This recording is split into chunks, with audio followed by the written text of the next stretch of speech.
আৰু মই কোনো পেইড কোৰ্স এতিয়ালৈকে আপোনালোকৰ মাজলৈ লৈ আনা নাই ইউটিউবৰ জৰিয়তে ফ্ৰী হিচাপত আপোনালোকক যিমানখিনি সহায় কৰিব পাৰো মই এই যাত্ৰাটো আপোনালোকৰ আশীৰ্বাদত এতিয়ালৈকে অব্যাহত ৰাখিব পাৰিছো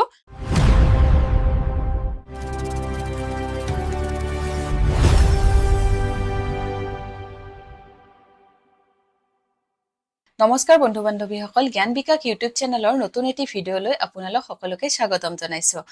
আমি যেহেতু এই ভিডিঅবোৰৰ জৰিয়তে আগন্তুক নেট বা স্লেট পৰীক্ষাৰ প্ৰস্তুতি চলাই আহিছিলো আৰু লগতে আমি সিটেট এক্সামৰ বাবেও কিছু তথ্য আপোনালোকৰ মাজলৈ লৈ আনিছিলো ভিডিঅ আকাৰে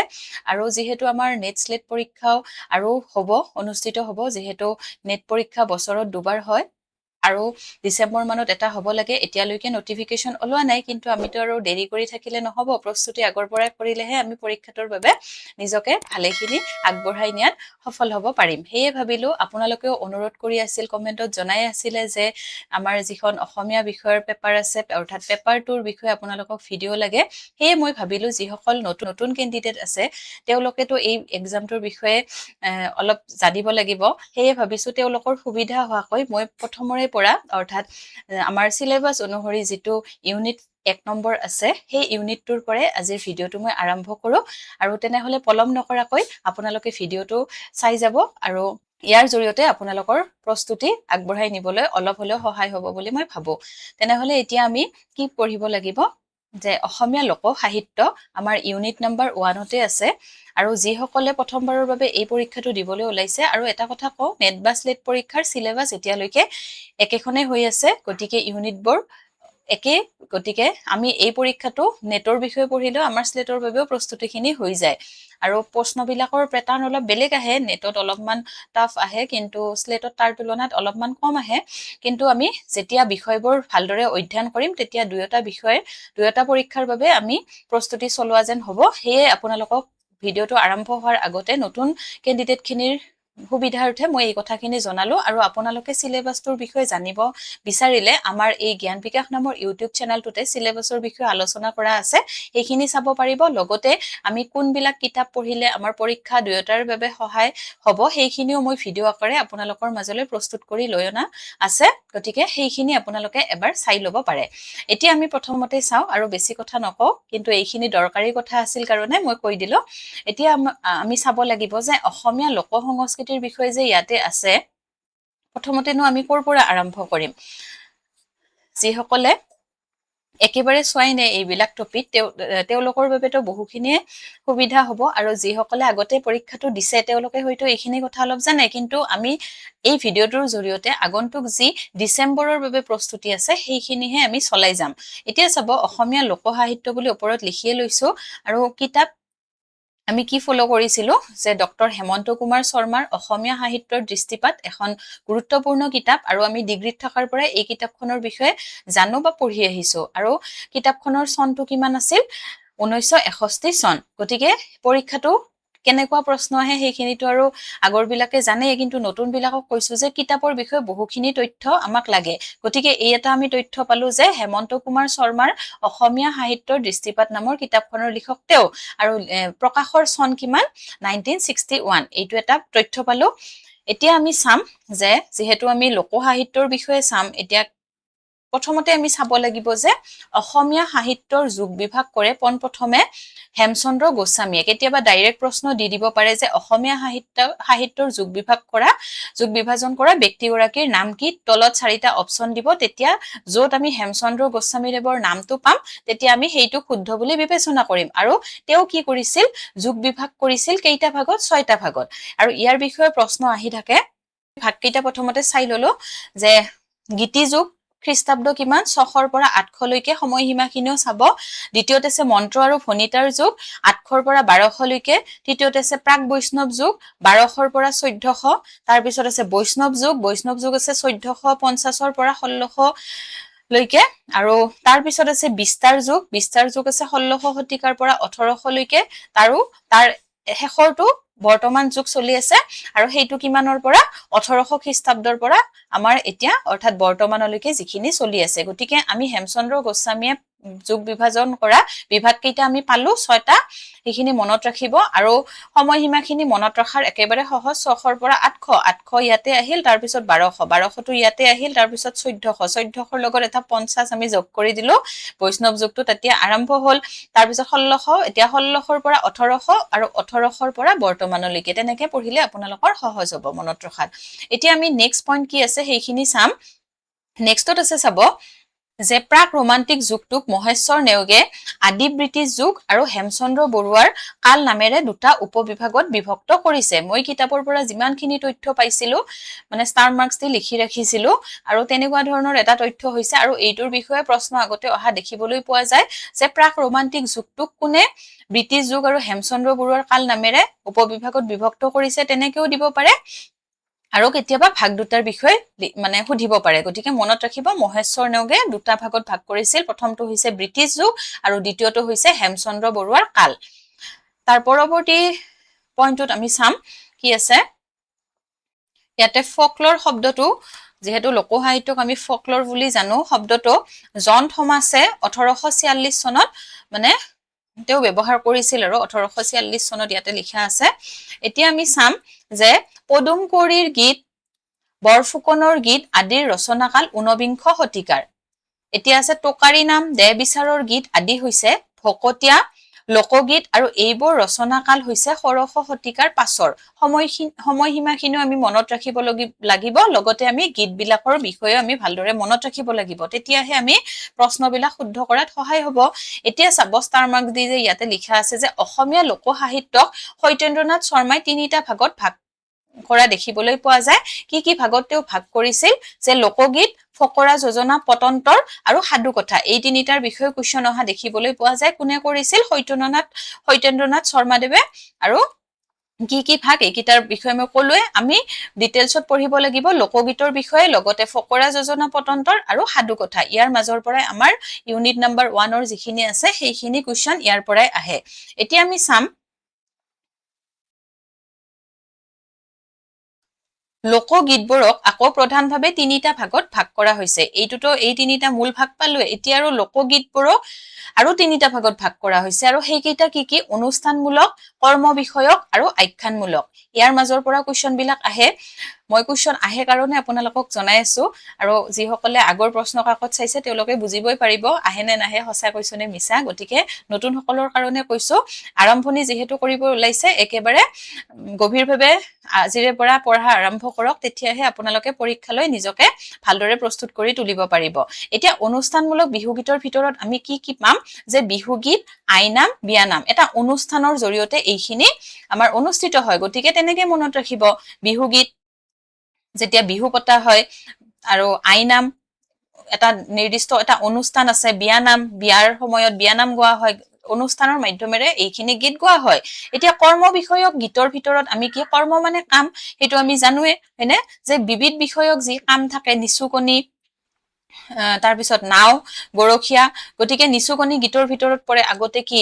আমাক লৰা অমলুৱা গীত বুলিও কয় বা নিচুকনি গীত বুলিও কয় সৰু বাচ্চাক যেতিয়া শুৱাৰ সময়ত আগতেতো আৰু মোবাইল নাছিলে হয়নে এতিয়া আৰু মোবাইলৰ কথা শুনি বা মোবাইল চাইহে টোপনি যায় ভাত খায় কিন্তু আগতে কি আছিল শুৱাৰ সময়ত নিচুকনি গীত গাইছিল সেইটো এটা কি কাম হয় নে নহয় গতিকে নাও খেলাৰ সময়ত নাৱৰীয়াসকলে উৎসাহজনক কিছুমান গীত গাইছিল তাৰ পিছত গৰখীয়াসকলে গৰু ৰখাৰ সময়ত নিজকে মানে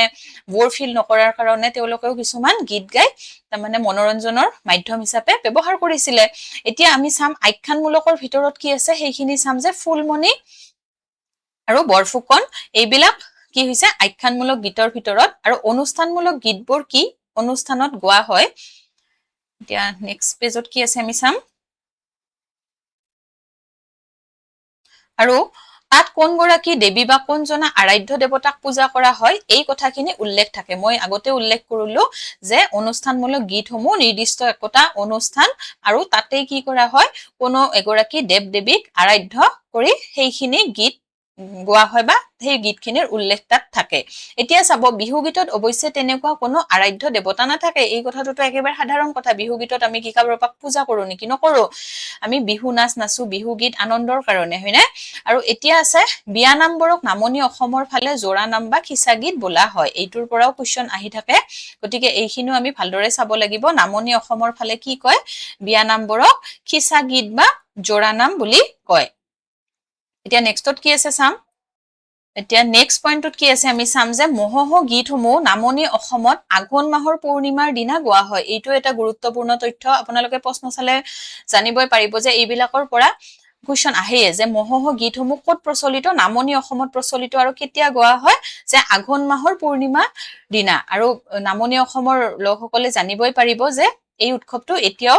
ঠাই বিশেষে প্ৰচলিত হৈ আছে আৰু কি হয় আঘোণ মাহটো ঠাণ্ডাৰ দিনত পৰে আৰু সেই সময়ত যেতিয়া পূৰ্ণিমাৰ দিনটো আহে তেতিয়া আমি মহখেদা উৎসৱ বুলি কওঁ বা মহখেদা মহোহো গীত বুলিও কওঁ ঔ হৰি মহোহো মৌ খেদিব যাওঁ বল মহে বলে মল্লুদে তেনেকুৱা এটা আমি পাইছিলোৱে সৰুতে গতিকে সেইটো গোৱা হয় টাঙন লৈ আৰু আগৰ পৰা সেইটো চলি আহিছিল এতিয়া অৱশ্যে সেইবিলাকৰ প্ৰচলন নোহোৱা যেন বুলিও ক'ব পাৰি কিন্তু ঠাই বিশেষে আছেও কিছুমান ঠাইত এতিয়া সেইটো হৈছে কি মহোহো গীত তাৰ পিছত আছে উত্তৰ কামৰূপৰ বাম্বুল পিতা গীত আৰু গোৱালপাৰাৰ এউৰি মগা গীত এই দুয়োটা গীতেই মহোহো গীতৰ একোটা উদাহৰণ এতিয়া এইখিনিও আমি চাব লাগিব যে মহোহো গীতৰ উদাহৰণ এতিয়া প্ৰশ্নত দি দিব পাৰে যে তলত উল্লেখ কৰা কোন দুবিধ মহোহো গীতৰ উদাহৰণ বাছি উলিওৱা তেতিয়া আমি যেতিয়া দেখিম যে এই দুটা নাম যে বাম্বুল পিতা গীত আৰু এউৰি মগা গীত গতিকে এই দুটা হ'ব কি প্ৰশ্নবিলাক কেনেকে আহে মই সেইটোহে ইয়াত বুজাইছো যে বাম্বুল পিতা গীতটো আৰু এউৰি মগা গীতটো মহোহো গীতৰ উদাহৰণ তেনেকুৱা ধৰণৰো আহিব পাৰে আৰু লগতে দিব পাৰে যে উত্তৰ কামৰূপত প্ৰচলিত গীতৰ মাজত বাছনি কৰিবও দিব পাৰে তেতিয়াও এই দুটা আমি য'ত দেখো সেই অপচনটো শুদ্ধ হ'ব গতিকে এইখিনিৰ বিষয়ে আমি পঢ়িলো এতিয়া আৰু নেক্সট কি আছে আমি চাম যে দেশৰ মংগলৰ কাৰণে দুৰ্গা পূজাৰ সময়ত দেৱী নাম গোৱা হয় আৰু শীতলা আইক স্তুতি কৰি আই নাম বসন্ত ৰোগ হলে গোৱা হয় আৰু যাৰ মানে গাঁৱত অঞ্চলত বাস কৰে তেওঁলোকে জানিবই পাৰিব যে আই ওলালে আমাৰ বসন্ত ৰোগ বুলি নকয় আই ওলোৱা বুলিয়ে কয় গতিকে কি কৰে যে আই নাম গাইহে দেৱীক আৰাধনা কৰা হয় দেৱীক সন্তুষ্ট কৰাৰ বাবে শীতলা আই বুলি কোৱা হয় কেতিয়াবা নামটো দিব পাৰে এইটোও মনত ৰাখিব তাৰ পিছত আমি চাম নেক্সট পইণ্ট কি আছে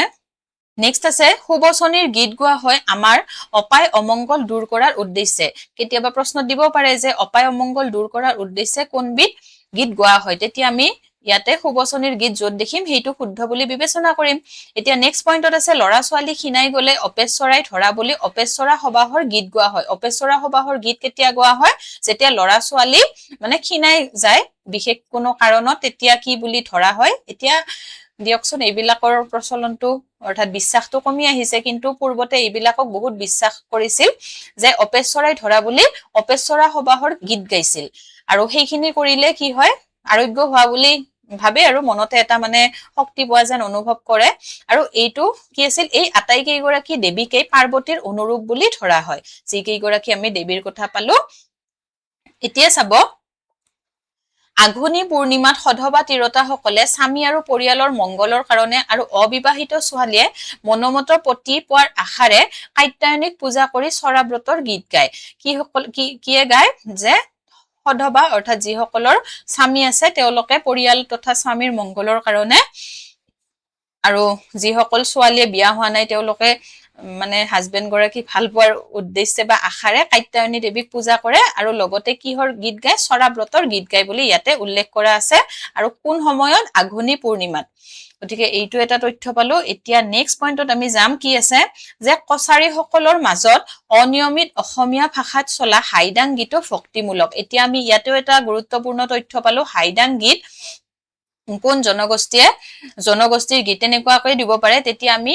হাইদাং গীত কি পাম কছাৰীসকলৰ মাজত জনপ্ৰিয় বুলি আমি জানিব পাৰিম গতিকে এইটো পইণ্ট ভালদৰে মনত ৰাখিব হাইদাং গীত কিন্তু কি ভক্তিমূলক আৰু ইয়াৰ মাজতে এটা কথা কওঁ আজিকালি যিহেতু উক্তি যুক্তিৰ প্ৰশ্ন ভালেখিনি দিয়ে গতিকে আমি সেয়ে বিষয়বিলাক গভীৰভাৱে পঢ়িলেহে মানে আমি উক্তি যুক্তিৰ প্ৰশ্নবিলাক কৰাত মানে সহজ হ'ব হেয়ে মই কৈছো যে এনেকুৱা ধৰণৰ কেতিয়াবা দি দিব পাৰে যদি আমি এই কথাটোৱে নাজানো যে কছাৰী গীত হাইদাং সকলৰ মাজত প্ৰচলিত হয় নে নহয় নে বেলেগ কোনোবা জনগোষ্ঠীৰ মাজত প্ৰচলিত তেনেহলে তাৰ উত্তৰটো শুদ্ধ নহব গতিকে পঢ়োতে সদায় যাতে আমাৰ উক্তি যুক্তিৰ কাৰণেও বস্তু অৰ্থাৎ বিষয়বস্তুবিলাক হৈ থাকে ৰেডি তেনেকুৱা ধৰণেহে আপোনালোকে পঢ়িব এতিয়া চাব এই গীতত নাৰায়ণ আৰু অগ্নি নাৰায়ণলৈ প্ৰাৰ্থনা জনাই আকাশত চাৰিমুঠি জীৱৰ সৃষ্টি আদিৰ বৰ্ণনা দিয়া হয় হাইদাং গীতত কি বৰ্ণনা দিয়া হয় সেইখিনিৰ উল্লেখ আছে এতিয়া আমি নেক্সট চাম ইয়াতে কি আছে দ্বিতীয় নম্বৰ আমাৰ যেটো পইণ্ট আছিল অৰ্থাৎ ভাগ আছিল সেইটোৰ বিষয়ে আমি পঢ়িম যে কৰ্ম বিষয়ক অনুষ্ঠানমূলকৰ বিষয়ে আমি পঢ়িলো এতিয়া আমি পঢ়িম কৰ্ম বিষয়ক গীতৰ ভিতৰত কৰ্ম বিষয়ৰ গীত অৰ্থাৎ কামৰ লগত জড়িত যিখিনি সেইখিনিহে আমি চাম যে ঠাইনাম হ'ব নাও খেলৰ গীত মই উল্লেখ কৰিছিলো গৰখীয়া গীত আদিক ধৰিব পাৰি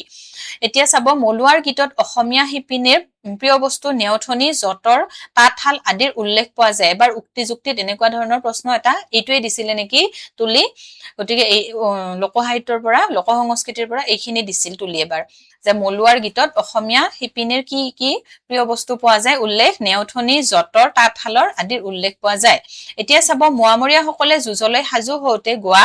যুঁজলৈ সাজু হওঁতে তেওঁলোকে কি গীত গাইছিল যে এই ধেনু এই কাৰ ডেকা দেউ ধেনুধৰ মূলং মাৰিবলৈ যাও আদি মোৱামৰীয়া ৰণুৱাৰ গীত কেতিয়াবা এই গীতটো তুলি দিব আৰু কোনটো গীতৰ উদাহৰণ তেনেকুৱা ধৰণৰ প্ৰশ্ন দিব পাৰে তেতিয়া আমি কি শুদ্ধ বুলি বিবেচনা কৰিম য'ত আমি মোৱামৰীয়া সকলৰ নামটো পাওঁ তাতে আমি শুদ্ধ বুলি বিবেচনা কৰিম গতিকে এইবিলাকৰ গীতবিলাকৰ কথা আমি ভালদৰে পঢ়িব লাগিব এতিয়া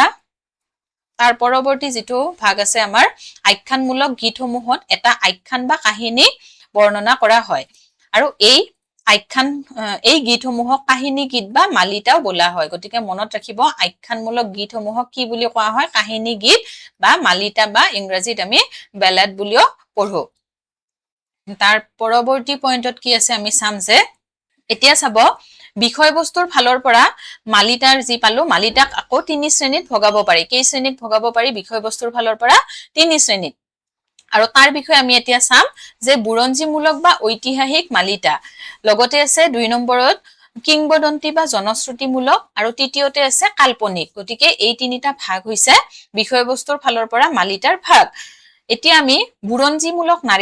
মালিতাৰ ভিতৰত কিনো পৰে সেইখিনিৰ কথা জানিব লাগিব এতিয়া বুৰঞ্জীমূলক মালিতাৰ ভিতৰত কি পৰিব নাহৰৰ গীত বুৰঞ্জীৰ বিষয়ৰ লগত জড়িত যিখিনি তেনেকুৱা ধৰণে মনত ৰাখিব তেতিয়া হলে বুজিব পাৰিব ভালদৰে যে নাহৰৰ গীত চিকন হৰিহৰ গীত তাৰ পিছত আছে জয়মতী কৰি এইবিলাক কি বুৰঞ্জীৰ একোটা উল্লেখযোগ্য চৰিত্ৰ হয় নে নহয় গতিকে নামটো দেখিলে আপোনালোকে ধৰিব পাৰিব লগতে আছে গৌৰীনাথ সিংহৰ গীত হৰদত্তৰ গীত মণিৰাম দেৱানৰ গীত আদি পৰে এইখিনি কি বুৰঞ্জীমূলক গীতৰ ভিতৰত পৰে এইকেইটা ভালদৰে আপোনালোকে লিখি লব আৰু আখৰকেইটা অলপ বেয়া হৈছে স্পিডত যিহেতু লিখা যায় তথাপিও আৰু চিনি পোৱা ধৰণে লিখা আছে গতিকে বিশেষ অসুবিধা নহব বুলি ভাবো এতিয়া চাব আৰু আপোনালোকে যদি এই পৰীক্ষা দুটাত উত্তীৰ্ণ হ'ব বিচাৰিছে তেনেহলে এইখিনি কষ্টটো আৰু কৰিবই লাগিব হয়নে যেতিয়া পৰীক্ষাটো ৰিজাল্ট দিব তেতিয়া আপোনালোকৰ ক্লিয়াৰ কৰা বুলি আপোনালোকৰ ৰিজাল্ট ওলাব সেইদিনা আপোনালোকে চাবচোন মনটো কিমান ভাল লাগে গতিকে এইখিনি কষ্ট আৰম্ভণিৰে পৰা কৰি যাওক নিশ্চয় সফলতা এদিন হলেও আপোনালোকৰ হাতলৈ আহিব এতিয়া চাব যে কিংবদন্তি বা জনশ্ৰুতিৰ ওপৰত ৰচিত গীতবোৰ হল মণিকৌৰৰ গীত লগতে আছে ফুলকৌৰৰ গীত জনা গাভৰুৰ গীত মইনামতীৰ গীত আৰু কমলা কৌৰীৰ গীত গতিকে এই কৰ থকাবিলাক বিশেষকে কি হয় কিংবদন্তি ক আছে মই তেনেকে মনত ৰাখিছিলো আৰু এতিয়া সবৰে ট্ৰিক্স বেলেগ দিয়কচোন এতিয়া চাব ইয়াতে আৰু জনা গাভৰুটোৰ বহুতৰে উলট পালট হয় জয়মতীটো জনা কেতিয়াবা অলপ পঢ়তে উল্টা পাল্টা হৈ যায় পৰীক্ষাৰ সময়ত ভালদৰে চাব এতিয়া চাব যে মণিকৌৰৰ ৰাণী কাচনমতী বৰবৰুৱাৰ জীয়েক আছিল কাচনমতী কাৰ জীয়েক আছিল বৰবৰুৱাৰ জীয়েক আছিল আৰু ফুলকৌৰে ৰজাৰ জীয়েক কাক বিয়া কৰাইছিল ফুলকৌৰে ৰজাৰ জীয়েক পচেতলিক বিয়া কৰায় তাৰ পৰৱৰ্তী পইণ্টত কি আছে জনা গাভৰুৰ গীতটো হৈছে বীৰত্ব ব্যঞ্জক কেতিয়াবা প্ৰশ্ন দি দিব পাৰে জনা গাভৰুৰ গীতটো কি বীৰত্ব ব্যঞ্জক বুলি আমি বিবেচনা কৰিছো ইয়াতে জনা গাভৰুৰ কোঁৱৰজনৰ নাম কি গোপীচন্দ কোঁৱৰ উক্তি যুক্তিটো দিব পাৰে গতিকে ভালদৰে মনত ৰাখিব এতিয়া আমি বুৰঞ্জীমূলক গীত পঢ়িলো। এতিয়া আমি পঢ়িম কাল্পনিক গীতৰ ভিতৰত। কাল্পনিক গীতৰ ভিতৰত কি পৰে আমি চাম যে কন্যা বাৰমাহী, দুবলা শান্তিৰ গীত, মধুমতীৰ গীত, শান্তি বাৰমাহী, জয়ধন বনিয়াৰ গীত আদিবোৰ সোমাই পৰে। এই গীতবোৰক বাৰমাহী গীত বুলিও কোৱা হয়। কাৰণ এই গীতবোৰত প্ৰেম বিহ্বলা নায়িকাই বছৰৰ 12টা মাহত প্ৰকৃতিৰ বিভিন্ন প্ৰভাৱৰ মাজত থাকি প্ৰবাসী স্বামীৰ অভাৱ কেনেদৰে কৰিছে তাৰ সুন্দৰ বৰ্ণনা এই গীতবোৰৰ মাজেৰে প্ৰকাশিত হয়। গতিকে বুজিয়ে পাইছে যে বছৰৰ 12টা মাহত কি কৰে,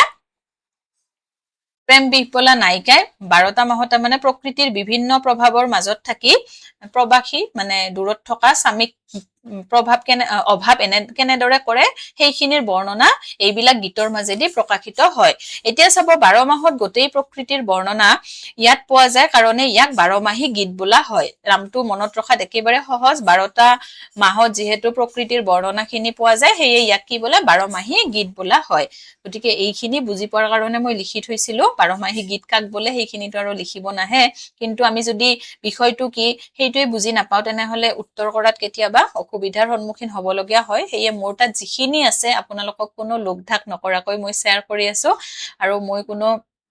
পেইড কোৰ্স এতিয়ালৈকে আপোনালোকৰ মাজলৈ লৈ অনা নাই। ইউটিউবৰ জৰিয়তে ফ্ৰী হিচাপত আপোনালোকক যিমানখিনি সহায় কৰিব পাৰো মই এই যাত্ৰাটো আপোনালোকৰ আশীৰ্বাদত এতিয়ালৈকে অব্যাহত ৰাখিব পাৰিছো। আৰু ভিডিঅ'বিলাক কেনে পায় কমেন্টত আপোনালোকে জনাব নাপাহৰিব, আৰু এতিয়ালৈকে যদি লাইক কৰা নাই তেনেহলে লাইক এটা কৰি দিব।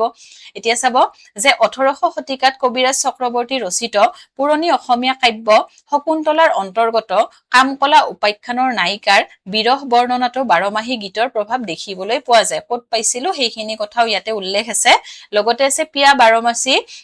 সাধু বাৰমাচি, নাৰী বাৰমাচি আদি গীত অসমৰ গোৱালপাৰা অঞ্চলত প্ৰচলিত। কেতিয়াবা এইকেইটা তুলি দিব পাৰে কোন অঞ্চলত প্ৰচলিত 12মাহী গীতৰ উদাহৰণ, তেতিয়া আমি ঠাইৰ নামটো য'ত গোৱালপাৰা দেখো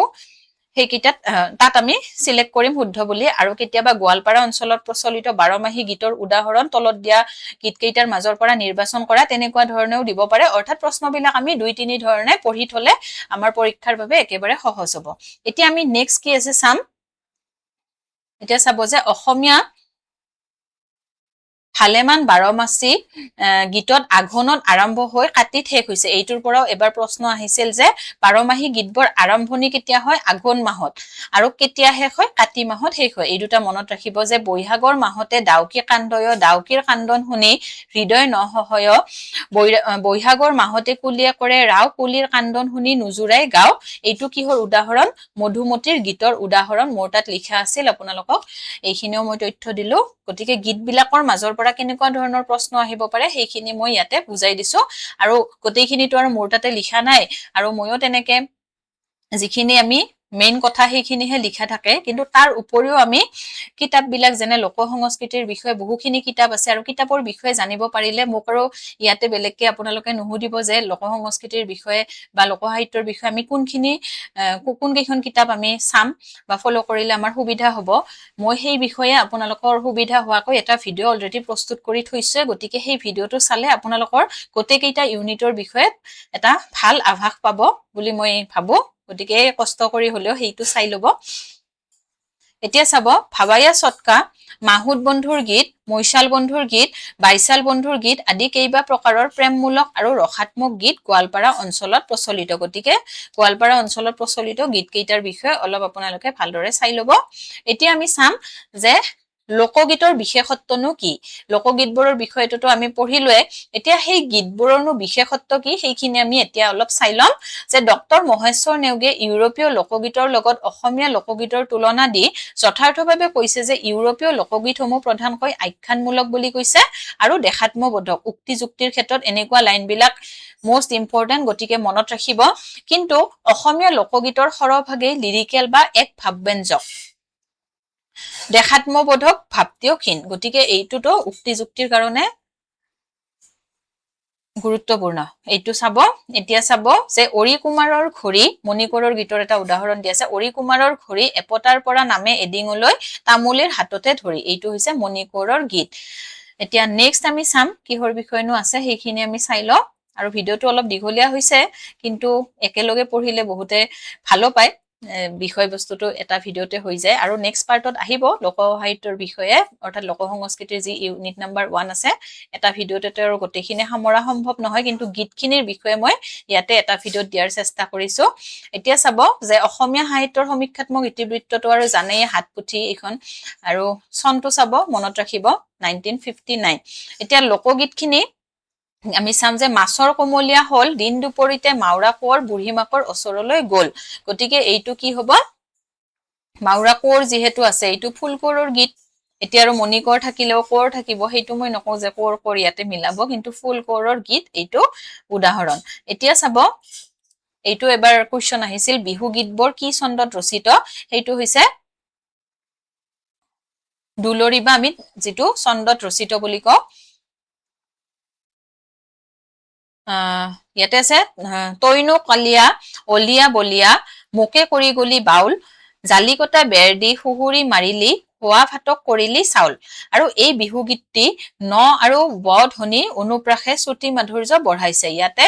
কি আছে ল ল বহুতবাৰ প্ৰয়োগ হৈছে অলিয়া বলিয়া আছে নে নাই বটোত ব আছে ইয়াতে ল ল অলিয়া গতিকে সেইবিলাক হৈছে অনুপ্ৰাস আৰু গ্ৰামাৰৰ বিষয়ে মই আমাৰ শব্দ অলংকাৰ অৰ্থালংকাৰৰ ওপৰতো ভিডিঅ' প্ৰস্তুত কৰি থৈ দিছো সেইবিলাকো আপোনালোকে চাই ল'ব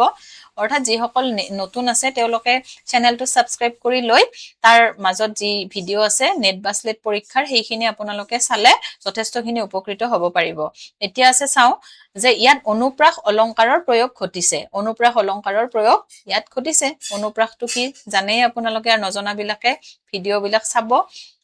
শব্দ অলংকাৰ অৰ্থালংকাৰৰ মাজত আছে এতিয়া চাব গোৱালপৰীয়া লোকগীতৰ ভিতৰত কাতি পূজাৰ গীত বাঘ পূজাৰ গীত মনসা পূজাৰ গীত অৰি বা এউৰি মগা গীত হোলী অনুষ্ঠানৰ গীত আৰু বিবিধ অনুষ্ঠানৰ লগত জড়িত নানা ধৰণৰ গীত মাত প্ৰচলিত আছে এইখিনিও ভালদৰে মনত ৰাখিব এতিয়া আমি ভিডিঅ'টোৰ শেষৰ ফালে আহি আছো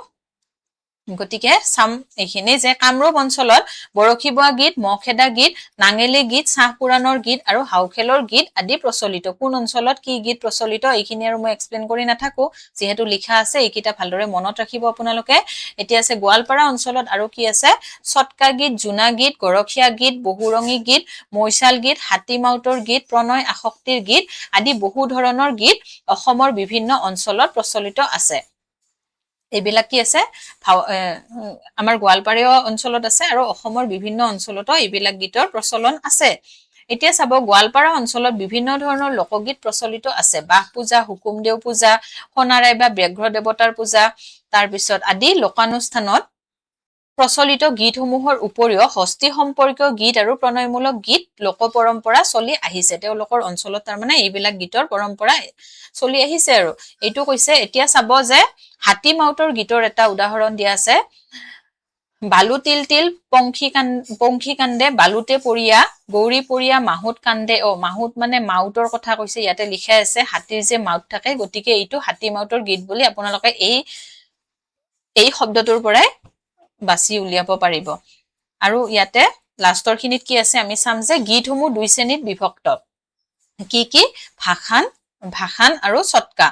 গতিকে ভাষান গানৰ দীঘলীয়া সুৰ কৰুণ ৰসাত্মক এইবিলাক উক্তি যুক্তিত আহে যে প্ৰণয়মূলক এই শ্ৰেণীৰ গীতত পোৱাৰ বাসনা আৰু নোপোৱাৰ বেদনা মূৰ্ত হৈ প্ৰকাশ পাইছে কেতিয়াবা দি দিবও পাৰে যে ইয়াত কি বিষয়বস্তু প্ৰকাশ পাইছে সেইখিনিৰ কথা আমি ভালদৰে চাব লাগিব আৰু বিশেষ টান কথা নহয় এবাৰ পঢ়িলে আপোনালোকৰ মনত থাকি যাব বিশেষকৈ নাৰী মনৰ গোপন আশা বেদনা আৰু দীৰ্ঘশ্বাস ইয়াত অনুৰণিত হৈছে এতিয়া ভাষানৰ বিষয়ে এইখিনি পালো আমি যেহেতু দুই প্ৰকাৰৰ গীত আছিল এতিয়া চাম ছটকা গীতৰ ভাৱ আৰু বিষয় লঘু আৰু প্ৰকাশভংগীৰ চপলতা লক্ষ্য কৰা যায় বহু ক্ষেত্ৰত ই খুহুতীয়া ৰূপত প্ৰকাশ পাইছে গতিকে উক্তি যুক্তিৰ ফালৰ পৰা এনেকুৱা তথ্যবিলাক আপোনালোকৰ বাবে গুৰুত্বপূৰ্ণ আৰু আজিৰ ভিডিঅ'টোত মই আপোনালোকক এইখিনি তথ্য দিবলৈ চেষ্টা কৰিলো আশা কৰো এই ভিডিঅ'টোৰ জৰিয়তে আপোনালোকে প্ৰস্তুতি চলাই নিয়াত